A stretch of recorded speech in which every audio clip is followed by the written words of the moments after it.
Week 1, here are the 5 scenarios your property is going to be in. Based on that scenario, here's the advice that I'm going to be recommending. So what you're doing is saying, look, scenario 1, we might not have any interest. We might have low inspections. We might have low open home numbers. My advice to you will be lower the price.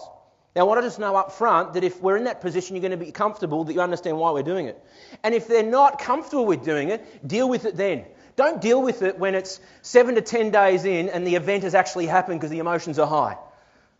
Scenario 2, Mr. and Mrs. Vendor, is we get one person that's really interested in the property and they're showing strong interest and they want to buy it.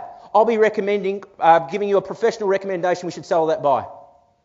Now, you need to be ready day 1 to accept an offer, because usually the hottest buyer that pays the most bobs up in the first week.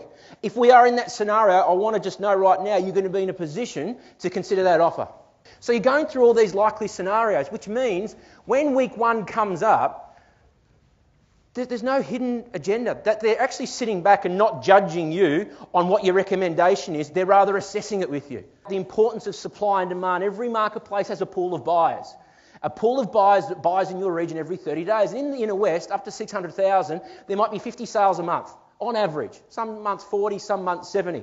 So your language has got to be, Mr. and Mrs. Vendor, every month we know there are 50 buyers buying. It's never a buying issue. They're always there. It's a question of whether or not they're responding when your property goes live. Within 3 days, we'll know whether or not we're getting the right response. Time kills price. Remember that last graph I had up there last time? I had this graph here, which actually just shows axes. This axis represents position of strength in the negotiation. High, medium, low.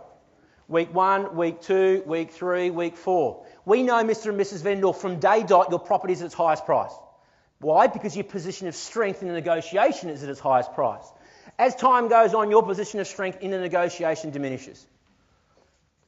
Why? Property's on the market longer. The first thing buyers usually do at an open home with us is they ask us at the front door, how long's it been on the market? Why? Because they're working out whether or not they can barter money off the price or not. Inversely, the buyer's position of strength is at its lowest the day it's listed. But as time goes on, their position of strength increases. So what does that mean? Well, I'm advising that what we need to do is 2 things that create the maximum price in any marketplace. 1 is we need to look at creating competition, and 2, we need to do it while it's fresh.